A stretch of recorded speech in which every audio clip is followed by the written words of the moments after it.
You meant with the shoe? In the morning. And a broom. At night. A broom at night and a shoe in the morning. And in other words, the mind is bouncing around. And there's a very famous example given in ancient, some of the most ancient of the Vedas give this example, which is repeated in the Bhagavad Gita, about the relationship of the mind, intelligence, and us. Anybody know what that example is? It's one of the oldest metaphors given in the Vedic literature, repeated again in the Gita. Horse carriage? A horse carriage. Take a horse carriage. It's pulled by 5 horses, which are the 5 senses. The reins are the mind, the driver is the intelligence, and the chariot your body, and you're the passenger. Now, if the intelligence is pulling on the reins, then those horses are going to go where you want it to. But if the intelligence lets go of the reins and the mind is flapping in the wind, I'm sure that's never happened to any of you, but the mind is just flapping in the wind, then the senses will just go wherever they want to go. And that means you've lost something very, very dear to you. You've lost your freedom. Now you're controlled by your senses. And without freedom, there's no such thing as love. So if the goal is bhakti yoga, is devotional love, we need some sense control. That's what's going on in this chapter. And it's giving an impractical system. Bhagavatam is giving an impractical system? Yeah, just like Arjuna heard from Krishna an impractical system for him at that time. So we're given a system here that's very difficult to follow nowadays, but then there's a shortcut. Being in Kali Yuga is an advantage and disadvantage. What's the disadvantage? It's age of quarrel, it's age of misery. I mean, if you read the newspaper, you wonder, what is going on? Just so many difficulties. At the same time, you're given the advantage. And that will be the essence of this chapter. So are we okay with, we're still working on that? Yeah. It may not work. If it doesn't, I'll do without. I just thought about if we share it on here, it'll show up on Zoom, but it's not going to show up on this computer. So because this HDMI is plugged into this computer, so even though we can share it from this computer, but then I'm going to have to what you just put the HDMI into my computer. And then the whole problem will be solved. We'll just shift to there after the verse is read. Okay, we'll read the verses, then we'll just shift to there. And if my technological experiment doesn't work, we can do without. I had 2 videos to show that I think you'd find relevant. So we're beginning with text 1. Śrīmad-Bhāgavatam Vacha Yogasya Lakshanam Bhakshe Sabhijasya Nirpatmaje Mano Yenava Vidandi Prasanam Yati Satpatam. The personality of God said, "My dear mother, O daughter of the king, now I shall explain to you the system of yoga, the object of which is to concentrate the mind. By practicing this system, one becomes," can anybody guess what the next word is? Joyful. Purified is also a good word, but the word here was joyful. Joyful. And progressively advance toward the path of the absolute truth. One should execute his prescribed duties to the best of his ability and avoid performing duties not allotted to him or her. One should be satisfied with as much gain as he achieves by the grace of the Lord, and one should worship the lotus feet of the spiritual master. In other words, I'm going to summarize this verse in a very simple way. At one point in the Gita, Krishna says to Arjuna, "This is why I'm explaining this to you and not to someone else, because you are something." And that's what's being discussed in this verse. What was the reason Krishna, or You are not something. Yes. He was free from envy. Envy. That's the right word. Envy. Because you're not envious, I can explain this to you. Give that guy a samosa. Yes. So one should execute his duty to the best of ability and avoid not allotted to him. One should be satisfied with much gain as he achieves by the grace of the Lord. In other words, not envious. There's always someone richer than you, more beautiful than you, more intelligent than you, stronger than you. Always that way. And ultimately, Krishna is beyond all of this. So there's nothing to be envious of. But envy in our heart is the main obstacle to devotional service. And any of us think that we're entirely free from envy, then you would not have been in this world in the first place. So it's something that we have to be aware of and fight. And this verse is just repeating in a different way what the Gita says. So one should cease conforming conventional religious practice. Is there a verse in the Gita that says something like that? What verse is that? Yes. Last instruction of the Gita. Yeah, we got 2 samosas today. One should performing conventional religious activities. In other words, it's not condemning religious activities. We all need certain rituals and an envelope to stay in. It's not condemning, but it's saying just for the sake of, here Kapila is saying this month, if you really want to get realized, conventional religious activities won't take you there. Bhakti Siddhanta, whose appearance day we celebrated, to paraphrase him, said, religion can be the enemy of spirituality. The enemy of it. In other words, I mean, here we're doing all kinds of religious practices. We need to do it. I do it every day. Hope you do it every day. As long as it's done in the context of trying to raise my consciousness. But if the religious objects become its own purpose, then the spirituality can be lost. So a new book has just come out by Mahatma called Spiritual, Not Religious. You know, and it's quite a good title. You know, some of you may know Mahatma. He's got guru, wonderful devotee. It's actually based in Alachua. One should practice nonviolence and truthfulness. One should avoid thieving, be satisfied with possession as much as he needs. And it goes on like this. I'm going to skip a little bit. We observe silence, steadiness, talking about how to control the senses, fixing the vital air in the mind in one of the 6 circles of vital air circulation, this is a Patanjali system of aṣṭāṅga-yoga, the breathing, all this. Who here has practiced aṣṭāṅga-yoga or yoga postures for controlling the mind? Who's done it? How did it work for you? How did it work for you? It's probably more advanced at the time, but it really. I'll use the microphone, please. It has helped me kind of, especially on the days where my mind is just like all over the place. I'm just like, body sit down, breathe, and do the postures. And after that, just go, the storm in the mind has kind of settled. Okay, that's good. Okay, anybody else want to share their experience? Yes?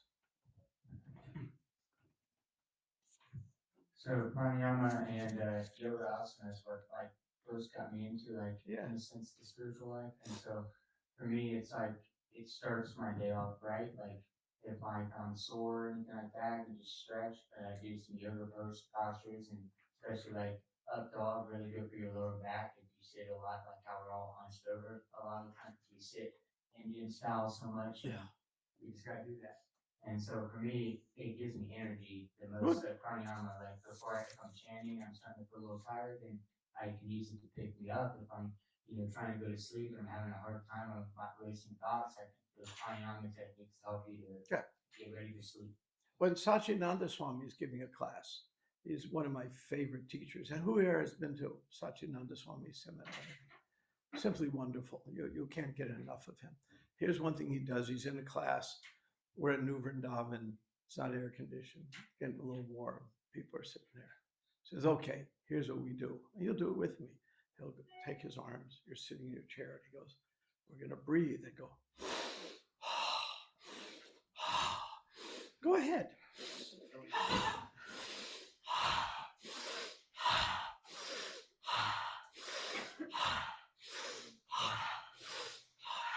Now everyone's awake. This is the power of it. It's powerful. So we're not denying the power of the pranayama. We're just saying it's not the essence.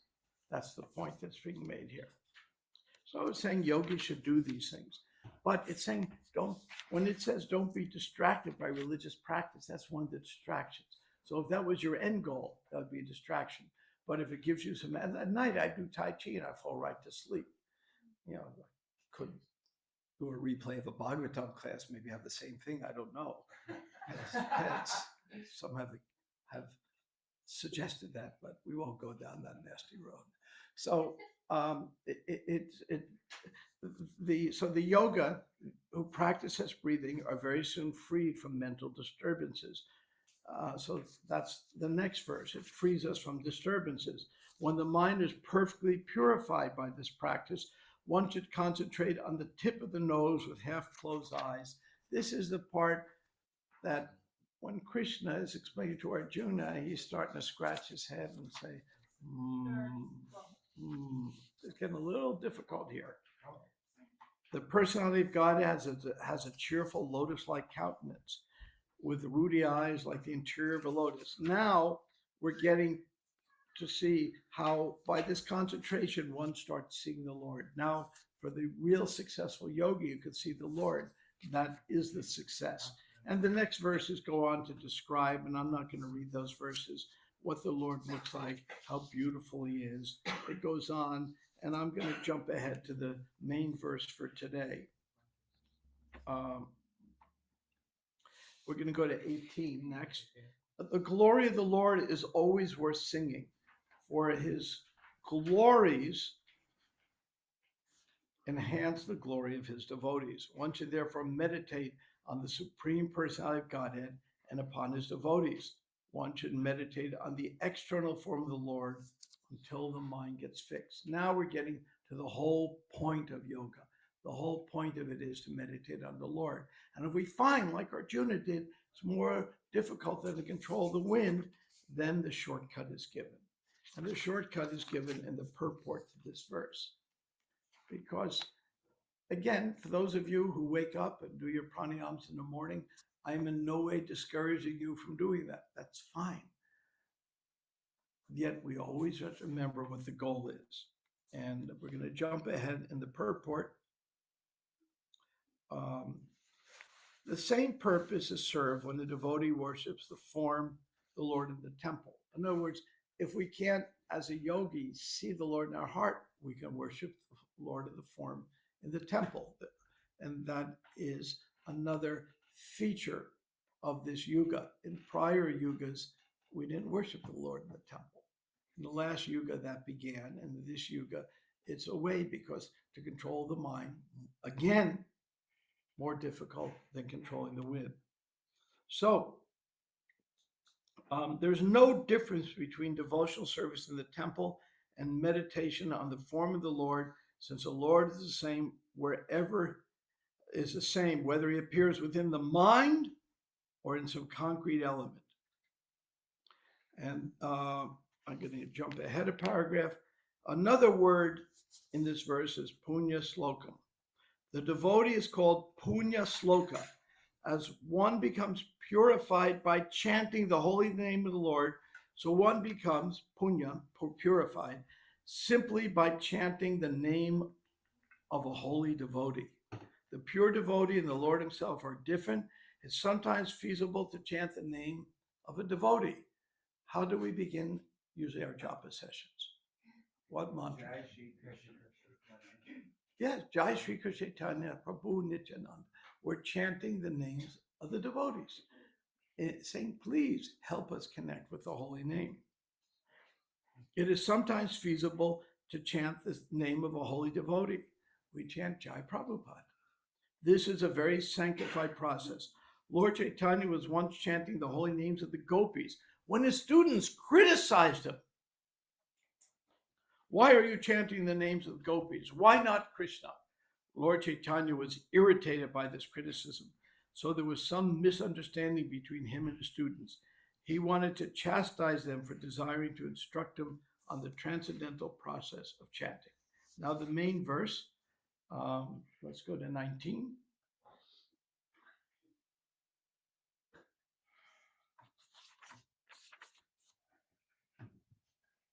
I'll just chant it then. We don't have it there. Stitam Rajantam Asanam Sayanam Vagushayam Prekshayat Prekans Yate Hitam Dair Juda Bhavena Chaitasa. Thus, always merged in devotional service, the yogi visualized the Lord standing, moving, lying down, or sitting within him. For the pastimes of the Supreme Lord are always beautiful and attractive. So the Prabhupada talks about this, the process of meditating on the form of the Supreme Personality within oneself, and the process of chanting the glories and the pastimes are the same. In other words, if you're a yogi and you're meditating on the Lord within a heart, or you're reading Krishna book, you're doing the same thing. That's the point. One of the very first books Prabhupada translated, not the first, but when he came to America with the Bhagavatams, then he did teachings of Lord Chaitanya to introduce the philosophy. Then to introduce the story, he translated the Krishna book. And that book was so important. He wanted that book to be released because he knew in Kali Yuga it's so hard to meditate, but if we can read about the pastime of the Lord, we get the same benefits as the yogis. But in that day, the movement had no money. So what to do? So he sent Shama Sundar to see George Harrison, ask him for the money, because George Harrison was favorable. Shama Sundar did not want to go see George Harrison. He was friends with George Harrison, tight friends with him. Tight friends until George Harrison's dying day. You know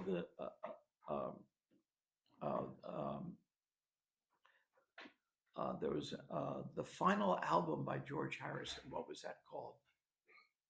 I think All Things Must Pass. And the lead song was Here Comes the Sun. Anybody know that song? Yes. So Here Comes the Sun.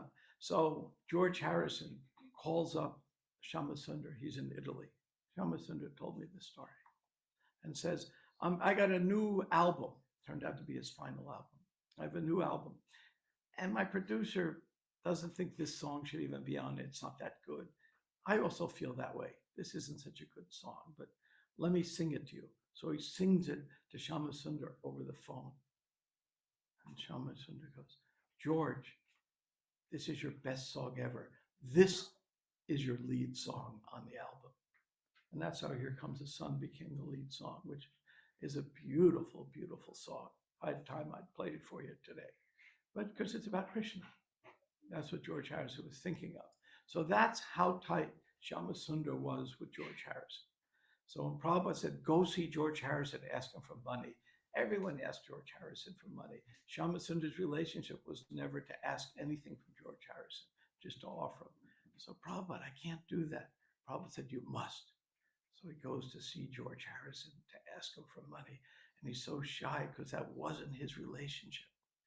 And he says, George, we got to print this Krishna book and we need a little donation. And George Harrison started to have that look on his face. You too, you're just one of these people going after me for my money. Has that look on his face. At that moment, the loudest bolt of lightning George or Shama Sundar ever heard in their life crashed. And all the lights went out. And George says, that's Krishna. Okay, I'll give you the money. And that's how the Krishna book actually happened. And you see inside the first page of the Krishna book is a dedication by George Harrison. So maybe some of you didn't know that story, but it's a true story. So because Prabhupada felt it was so important to have Krishna book, because we're not going to be able to control our mind, but we can read about Krishna and become attracted. So the process of meditating on the form of the personality of Godhead within itself and the process of chanting are the same. The only difference is that hearing and fixing the mind on the pastimes of the Lord is easier. Hearing, I'm going to repeat that. The only difference that hearing and fixing on the pastime is easier than visualizing the Lord within the heart, because as soon as one begins to think of the Lord, especially in this age, the mind becomes disturbed due to so much agitation. The process of seeing the Lord within the heart is interrupted. Now, somebody may be an excellent meditator, but that's kind of rare, is the point. I'm not saying it doesn't happen, but it's kind of rare. When there is sound vibrating, praising the transcendental pastimes of the Lord, however, one is forced to hear. That hearing enters into the mind, and the practice of yoga is automatically performed, and I might add, joyfully so. For example, even a child can hear and derive the benefits of meditating on the pastimes of the Lord. I'm going to jump ahead a little. In this age of Kali, Lord Chaitanya has recommended one should engage in chanting and hearing the Gita. The Lord also says the Mahatmas are great souls, engage in chanting the glories of the Lord, and just by hearing, others derive the same benefit. So that's the essence of what's going on in this verse. I'm going to pause here, see if there are any questions, then we'll discuss the benefits of meditating. Yes? Would you read that it said that especially in the age of Kali, that when someone tries to think of Krishna, that they're automatically disturbed? Or were you saying that they're disturbed and so thinking about Krishna is? In Kali Yuga, there's a lot of disturbance. For example, one of the rules of yoga is you sit in a quiet place. Good luck finding one in the city. And almost everyone lives in the city. I mean, when I'm in New York, I spend a lot of time at the Bhakti Center. I mean, you constantly, 24/7, hear sirens. 24/7. And it's just disturbing to the mind. So then the weather's not always nice. There was one time when the whole earth was kind of tropical. I'm a geologist. I can tell you, if you dig on the north slope of Alaska where the oil is, you're finding fossils of ferns. I mean, things that grow here, not up north. So there was times in the past when it was a more suitable place for meditating. Now there's the threefold miseries of disturbance that come. Disturbance from our mind, disturbance from others, disturbance from nature. All these disturbances are there. So that's one of the symptoms of Kali Yuga. The advantage of Kali Yuga is, so what? You got the holy name. You don't have to sit and contemplate your belly button all day. You can if you want. And, you maybe have a nice belly button. That's possible. And then you can say, well, do I have an innie or an outie? And you can always get into the belly button consciousness. But in Kali Yuga, that's difficult to do. Okay, let's switch here. Computers.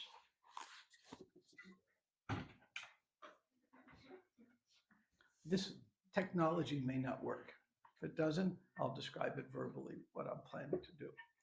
Let me ask you a question here. Let's check my time. We're good. Who here, and I've mentioned this in class before, so I'm going to go into a little more detail, had a near-death experience?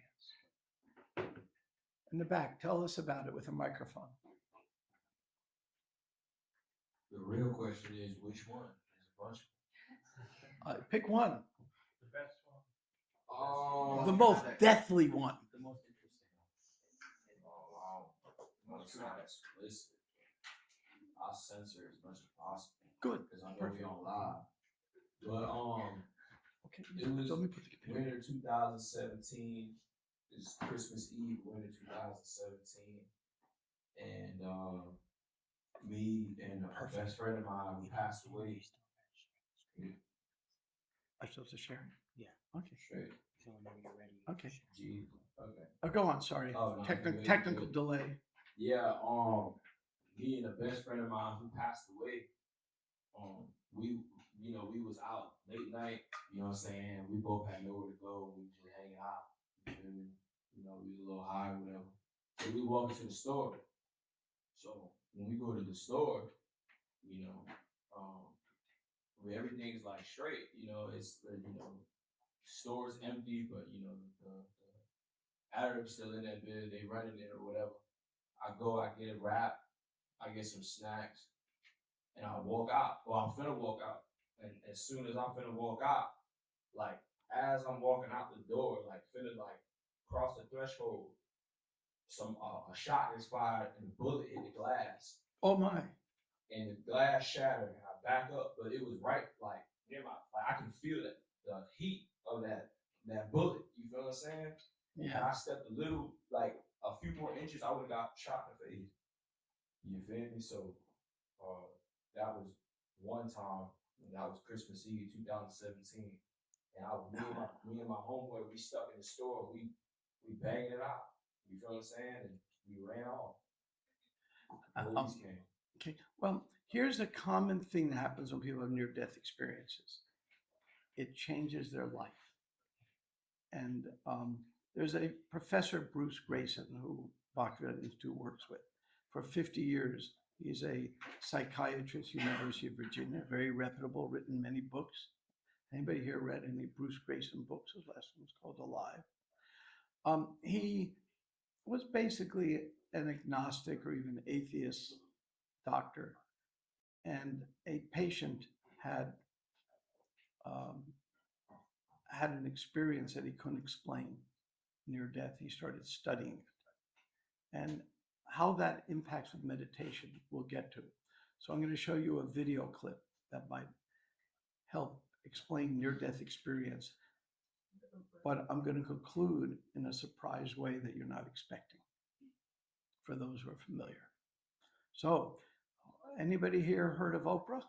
She's a demigod, right? Yeah, demigod. Yeah, kind of like that. Yeah, it's a good description. She is. She's a billionaire on Earth. Isn't she Illuminati? Yeah.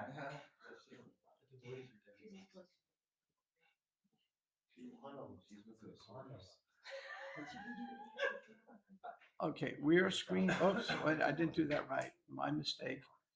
I got to do this properly.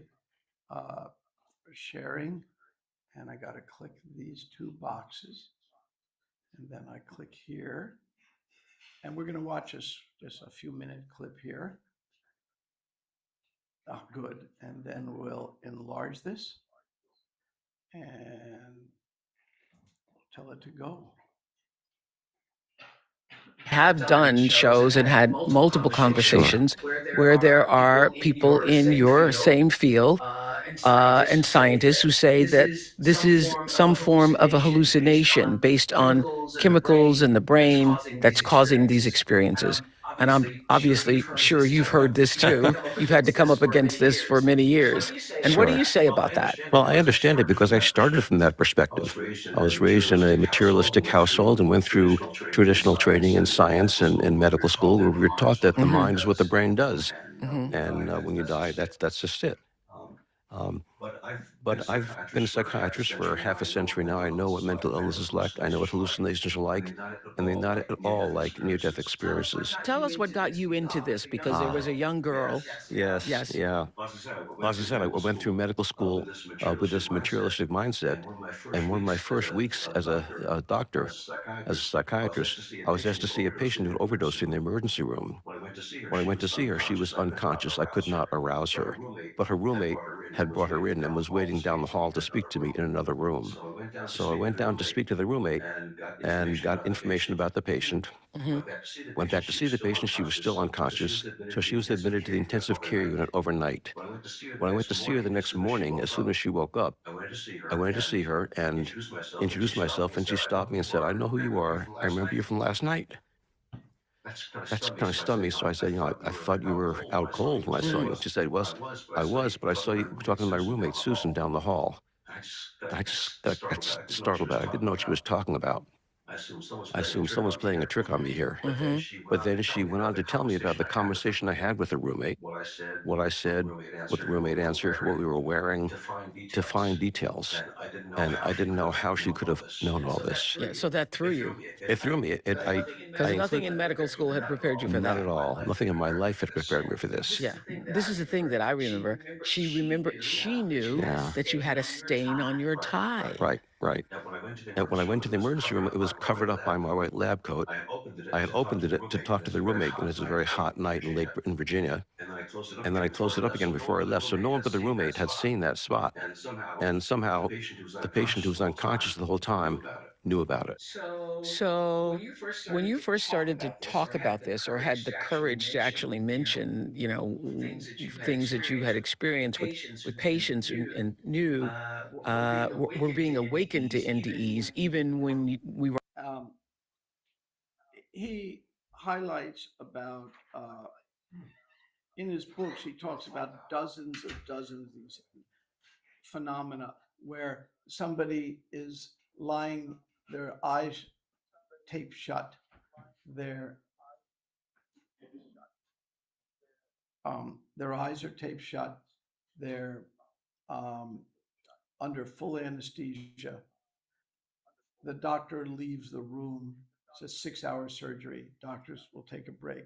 Doctor goes down the room, way down the hall, goes in an office, shuts the door, and calls the stockbroker. While the main doctor is out, the assistant doctors are there. So I got to shut this in a second. While the main doctor is out, the assistant doctors are there. And then the patient flatlines. And by all medical criteria is dead. The other doctors revive. The main doctor comes back in. And when he gets there, the patient's being revived. Afterwards, the patient says to the doctor, "Why the hell, when I was on the operating table, were you talking to your stockbroker?" No way to know this. Case after case after case. Now the important point. And this will tie us into the verse. Let me see if I cued in the right place. Let's hope so. And demolishing to your physical body, your eyeball is out and your ribs are out, that you were able to put yourself back together This is a famous and actor physically who was speak crushed. and physically move. How has this experience affected your acting? I don't know if it's in a positive way, to be honest. It was hard to even want to go back to fiction. I have to worry about my next freaking breath. I got to worry about my next step. I have to consider, every joint in my body was crushed, and like I don't want to live a life of pain, right? So I had to focus on a lot of life stuff, real like life stuff, like to go entertain and tell jokes or entertain in the fiction world was kind of so far fetched for me. I didn't know if that was ever going to happen. Now that my body's back and put back together like Humpty Dumpty, at some point, I feel blessed that I'm able to get back into it. I feel, I don't know if it makes me better, to be honest. I don't know if it makes me worse. I don't know. I enjoy my job. I love my job. But still in the back of my mind, I know what really has value to me. Wow. I could quit this job any day and be like, and never look back and be so happy and be around my family, be around those that I love and have great shared experience with them. And that's all. I think that's a common reaction, isn't it, Dr. Grayson? It that certainly is, yeah. everybody who goes through this, they come back and the priorities for living have shifted. Right. Yeah. So many things you said, Jeremy, are so typical of near-death experiences, having no sense of time, feeling the love, feeling like you don't really need the body and all its restrictions. But let me ask you, with all this new understanding, how does it change your day-to-day interactions with people? I've never been more connected. It's released any sort of social anxiety I have.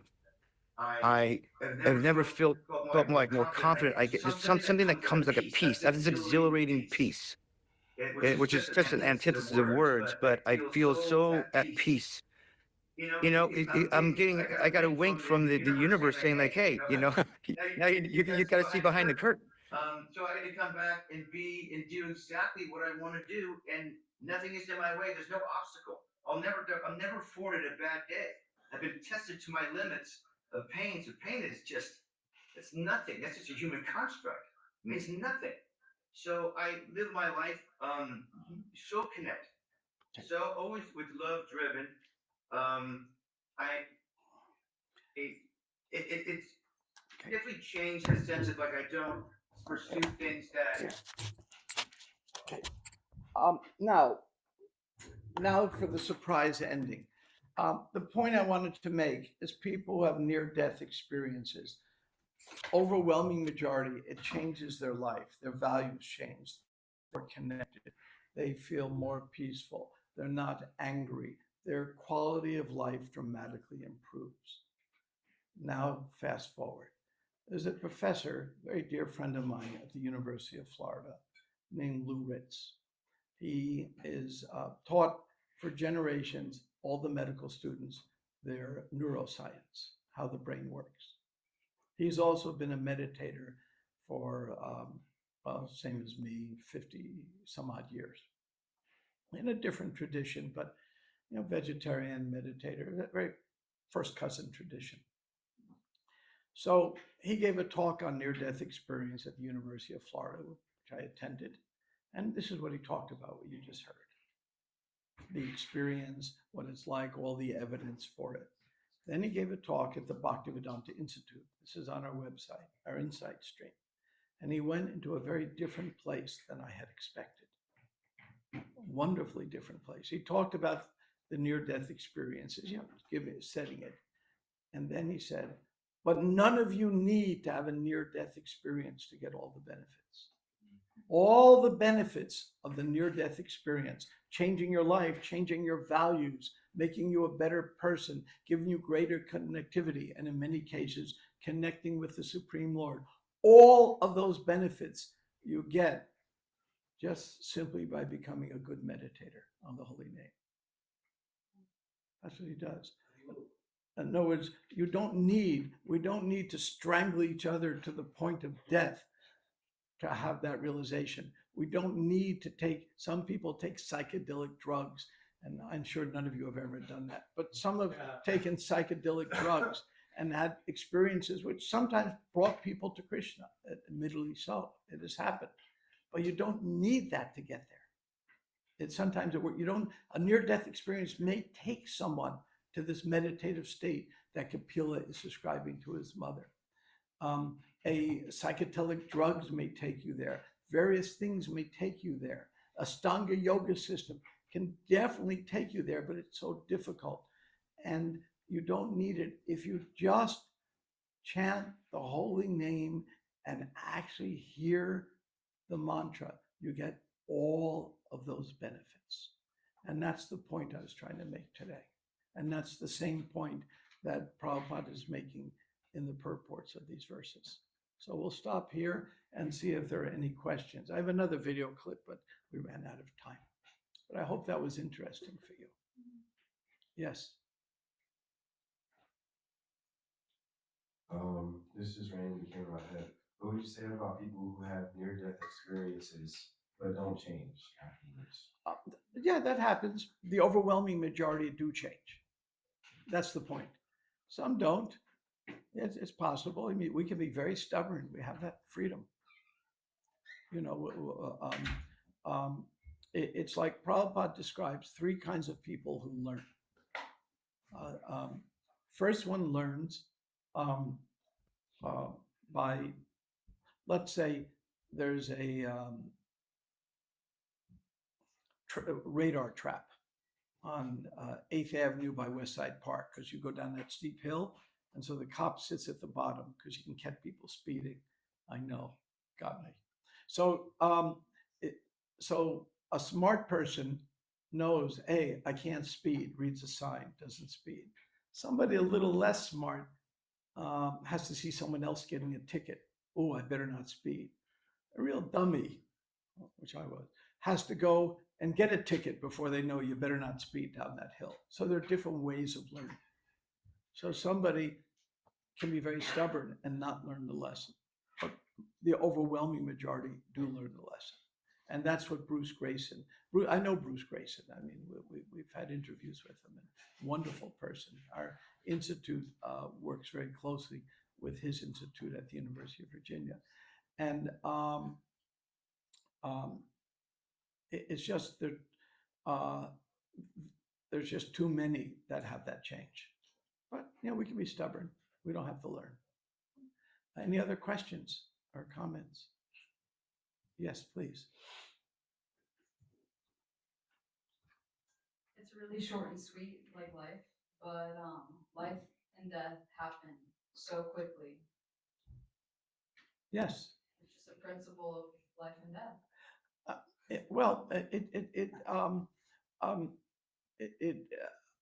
There is the time factor. Somebody once, for God, as we say, time, what might be for us an eternity, for him is a moment. So somebody approaches God and says, I really want, you have so much, you own everything. Could I have $1 million, please? You know how God answers? In a moment. His moment.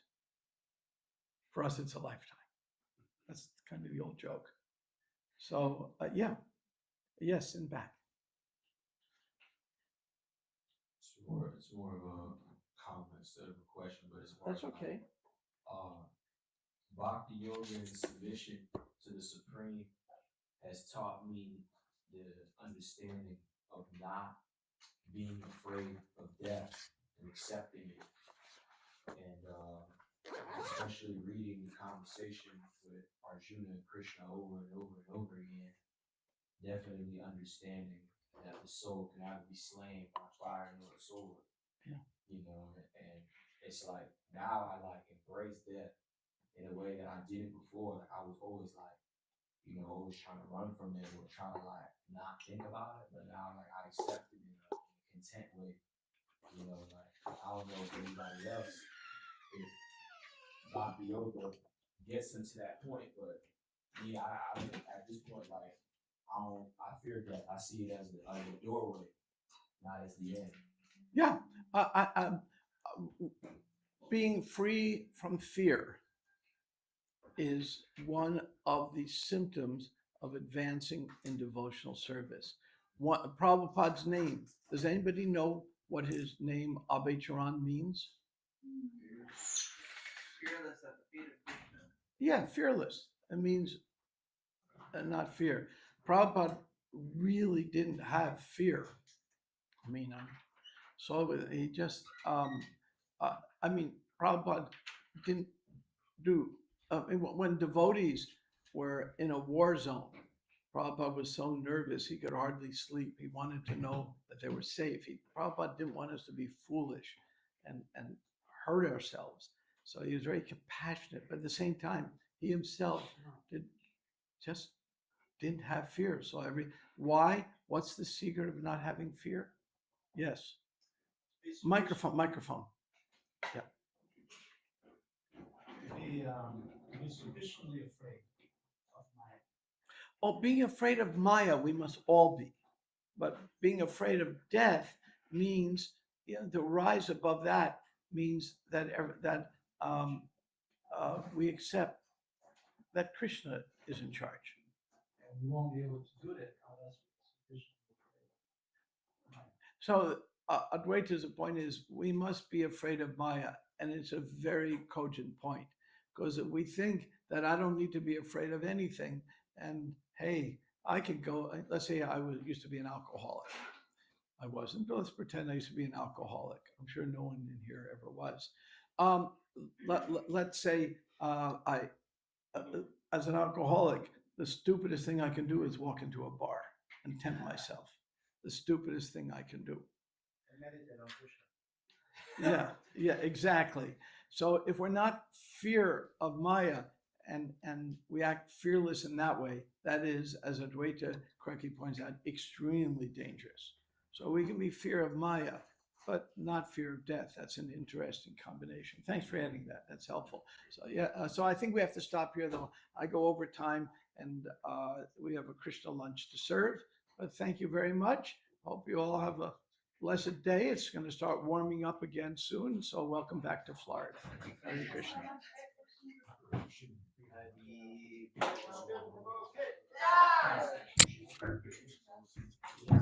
Do you have to go somewhere? Soon, yeah. I would just read this book. Well, real quick then. Show me. Okay.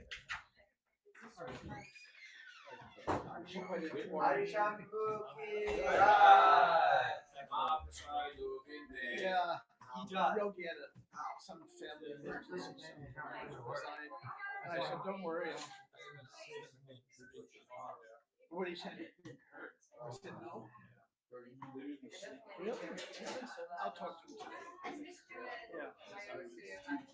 I'll try to get him here. He's so good. Yeah, people figure it out. Yeah. She come and listen.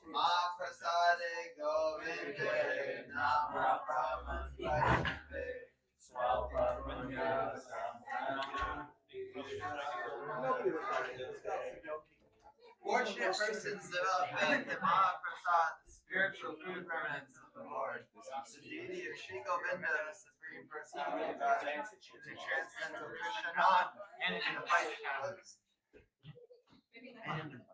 What an unusual Bhagavatam combination of people Prasad. endorsing. Moving all the tables so that we can eat. Thank you, God. Help us, Prasad. Thank you, God, for Prabhupada. Thank you, Prabhupada, for this Prasad. Thank you, Prabhupada. Oh, this looks good stuff. Kind of stuff we studied at the BI.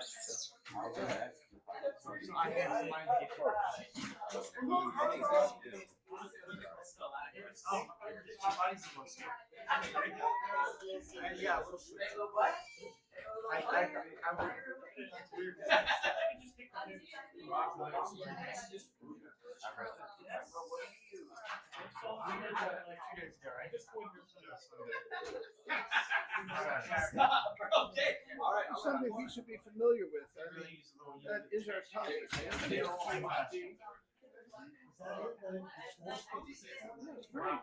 We'd appreciate that a lot. Thank you. When I get the chance, I'll bring you his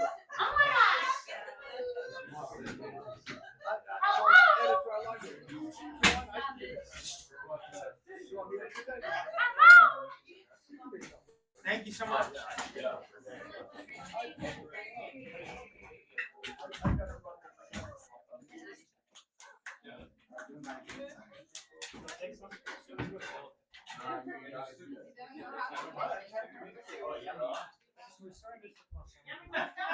you read all these? I guess I'll go to the back. Yeah, why is there all the because they're all assigned for the labor and then there's another one that's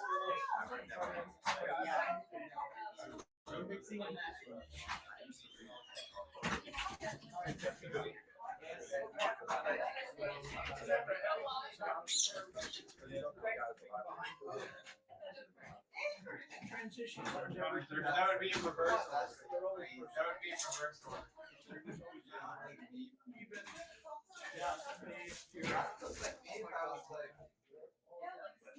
I don't look like you if you recording.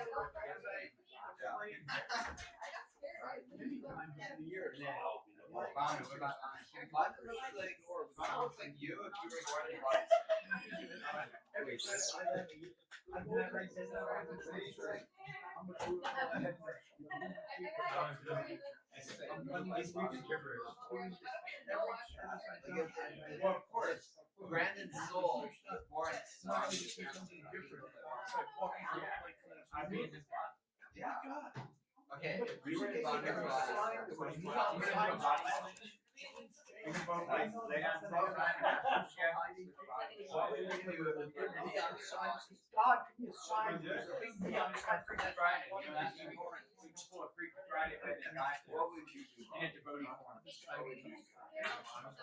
do The sign. I'll just also. Yeah. No.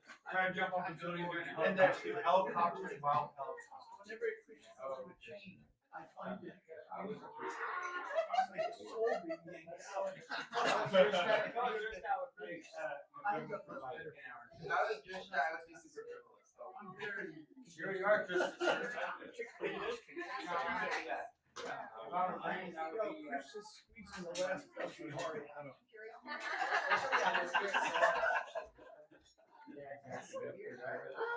There's a lot of me hard.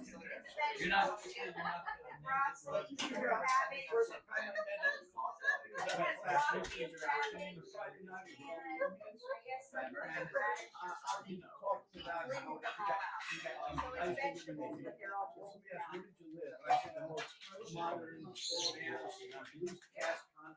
Wealthiest state in the world.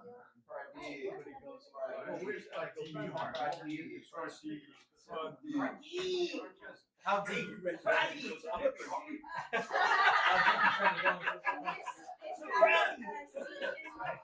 That's very deep. You're good with that one. Yeah, you can't see it, but it's all mixed. How you doing?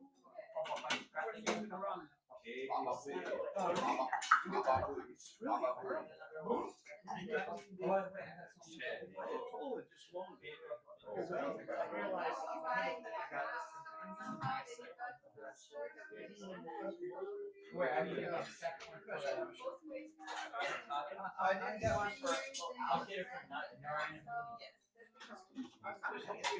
He is drunk. Yeah, I'll get one for Narayan.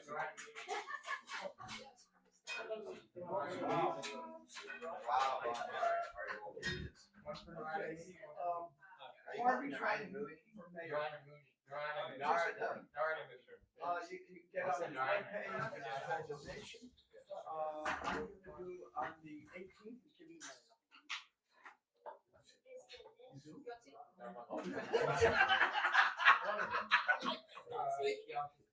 still